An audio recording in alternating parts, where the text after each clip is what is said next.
Hey guys! So in today's video, I thought that I would do a foundation review update. There's a couple of foundations that I've been using for a little while now, kind of back to back, and I thought that I would give you an update on my feelings and what they do on my skin. And then also there's a couple of foundations that I tried out recently and then I went back to an old favorite. So yeah, this is just all about how they've done on my skin, how well they last with my oiliness and all that. So if that's something you're interested in, then keep on watching and make sure you subscribe to my YouTube channel here, and also check me out on Facebook and Instagram. Okay, so first up is my MAC Pro Longwear Foundation. So for the longest time I thought, okay, it's doing all right. I think I did it for about a month, and the longer I used it, the more I noticed I was having like really irritated skin around my nose. I couldn't figure out what it was from at first. I just thought maybe it was like my allergies, or I don't know. I didn't know what it was. And then also, like, it was making my skin just look old. I don't know if it's because I have oily skin, or I don't know what the deal was, but the longer I wore it, the more I started realizing, like, man, my skin doesn't look great. So I quit using it and then went back to Smashbox just for something to do. And the dry, irritated around my nose went completely away, and I wasn't having that old skin look that I just was like, man, my skin just doesn't look, nearly as good as it has. Apparently it was this. So, did it last all day? Yes and no. For the most part, it would last almost all day, unless it was really humid, and then it just did not stand up in the humidity. So, I won't be using that one anymore. So, yeah. So I love foundation. It's one of my absolute favorite makeup items besides mascara, and I'm always wanting to try a new one. Even if I have something that works good for me, I always just want to see if there's something better out there. And so I watched some videos on YouTube about the Marc Jacobs brand, the Remarkable, and I watched some girls that have really oily skin or very, very acne prone skin, and my skin is very clear right now. It's just crazy good compared to what it has been. And so for me, it's more about covering the underlying redness that I have, and then also making sure it lasts all day because I do have oily skin. So I heard good and bad reviews about it. I follow two different girls that have two different types of skin. One has just oily skin, but her skin is pretty clear for the most part. Let me fix my camera. And then the other girl has cystic acne, which I normally do have, and very, very much red underneath. So I saw both of them do it. The coverage looked crazy good. I had one girl say that she could make it last all day, and then one girl say that she couldn't get it to last all day, so I thought I'd try it. So I went to Sephora and got samples of the number 26 and the number 28. And the reason I got two was because, yes, they color matched me there, and none of their colors looked good on me, which was a huge bummer, because I think when you buy the bottle, it's like $55 a bottle, and so I don't really want to have to buy two bottles just to match my skin color. But I thought, you know what, I'll just try it. Okay, so from what I read online and saw on people's YouTube reviews is that it doesn't take very much. If you use too much, it gets really cakey. And so what I decided to do was I took the back of my little, just like an eyeshadow brush or just whatever. It probably wasn't this one, but anyway. You can see how small the end is here. And I literally took this end and I dipped it in the foundation.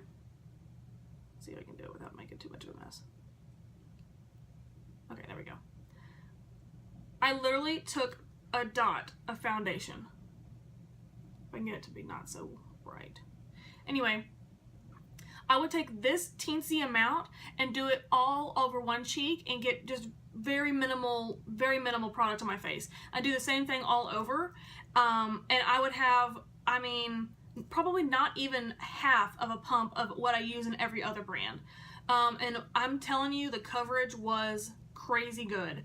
It covered everything, and I could not believe it. I was like, holy crap. Like, it's hard for me to find a foundation that actually covers all of the redness and does it without me having to do like 15 steps to cover everything. So I was very impressed. But the downside was I could not wear it more than probably 4 hours or so before it became really oily. And that's the reviews I read, or I saw on one of my people that I follow on YouTube. I saw one of her videos. It was Nakia Joy.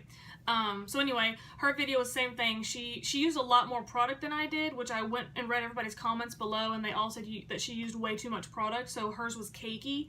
Mine never really was cakey, but first off, the product will not stay on my skin. Like, it just transfers really easily. You touch it, you've got powder, makeup all over your hands.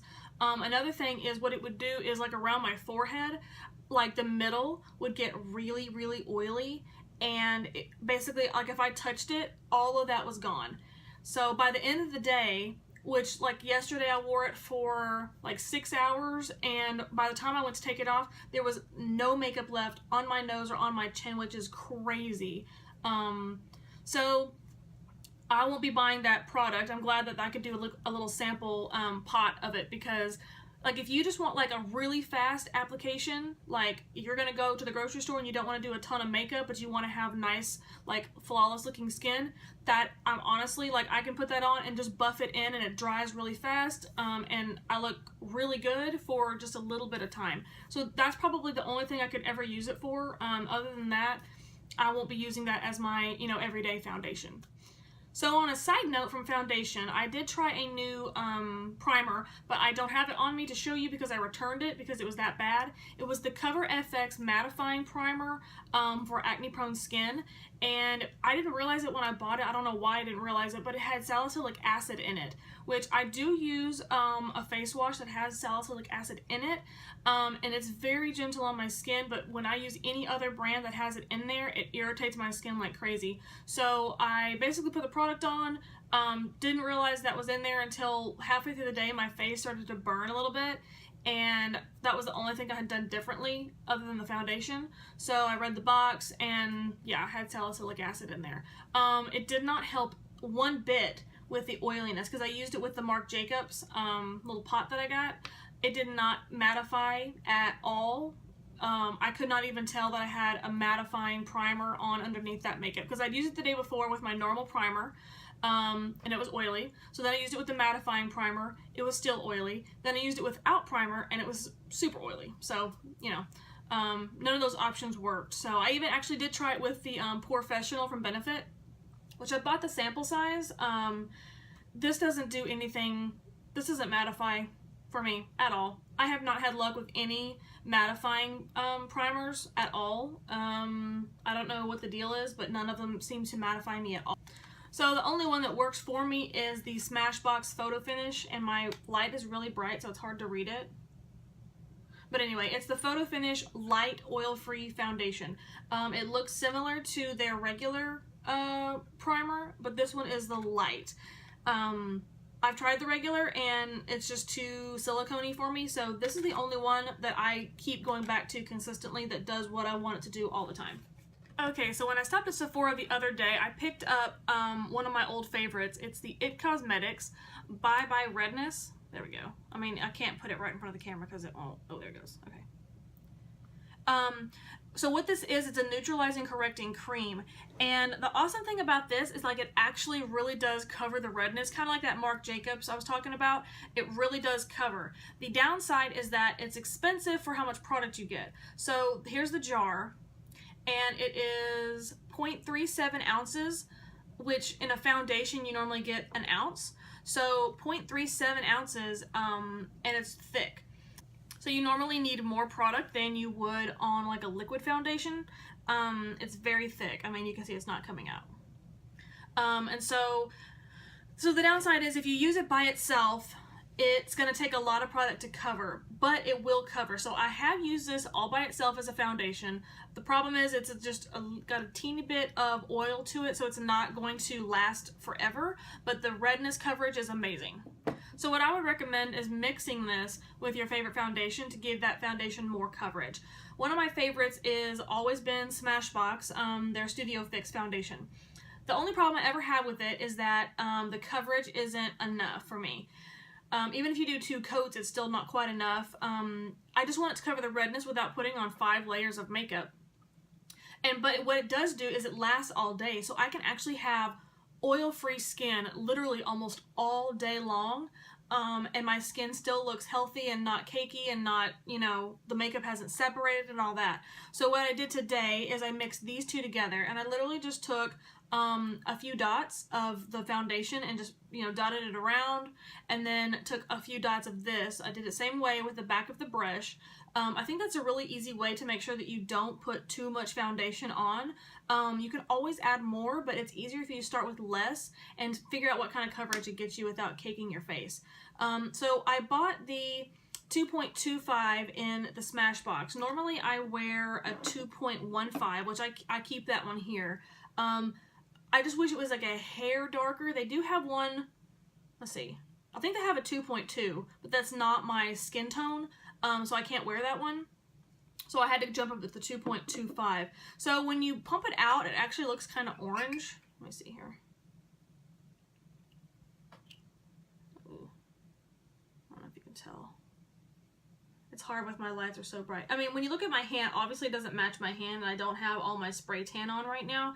So it is dark. But when you put this It Cosmetics cream on, it looks nice and tan and intimidating in the jar, but when you put it on, like, obviously my lights make it look really white, but it's actually, it looks really nice and tan. It doesn't go on nice and tan. I mean, you can tell, like, my face does not look 4 shades darker than my neck. So when I mix the two together, can you still see it? Nope. Anyway, in person it looks pretty orange compared to my hand. But the thing about Smashbox is that it oxidizes over time. So I don't know how it works, but it oxidizes and it looks better than when you put it on. So when you go in the store and you try out the foundation, make sure you put it on and let it oxidize for a few minutes before you decide if that's your shade or not, because it will change just a little bit, in my opinion, for the better. Because this one looks orangey on, you know, on your hand, but once I put it on my face, it does not look orangey at all. So that's been my my favorite for a long time. Like I said, I just like to try new things, and anyway, I always have to end up going back, So yeah, guys, that is my foundation review update for you. I just wanted to kind of tell you what I've been doing and how things have been working for me. You know, I normally will tell you when I first try something if I like it at first or not, but I'm not going to give you my definitive until after I've tried it for a while. So the MAC I think I used for about a month, the Pro Longwear. The Marc Jacobs, I've used it for I think 3 days, maybe 4 days, and it's just too much oil. I can't keep doing that. So luckily it was mostly on the weekend when I wasn't at work in the salon, you know, trying to look professional, and people are like, girl, you can't even get your face together and you're supposed to be doing my hair. Yeah, can't have that. And then the Smashbox I've been using for years. It's just, like I said, it's just my go-to. It's like my safe bet. I know it's always gonna, you know, at least last all day if it's not gonna give me 100% coverage. But like I said, you can even mix it with probably your favorite concealer. Just make sure that you do very light amounts of both, so you don't overdo it on your face. So guys, let me know in the comments below what you think about this video and what foundations work for you. Let me know if you've tried these and what you think about them. What's your experience? Because, you know, I know that my experience is not going to be the same for everyone else. Even everyone that has oily skin or acne-prone skin, all of our experiences are different with foundations. What works for one person will not work for me, and what works for me doesn't always work for somebody else. So, you know, it's always interesting to see what everybody else has to say. And yeah, guys, I hope you have a great time wherever you're at, and I'll see you on the next video. Bye! Okay, so recently I saw some YouTube videos, you know, ooh. Camera? Did you do that? I haven't used my stupid selfie stick because my other stand broke and I haven't bought a new one, and yeah, first world problems, but anyway.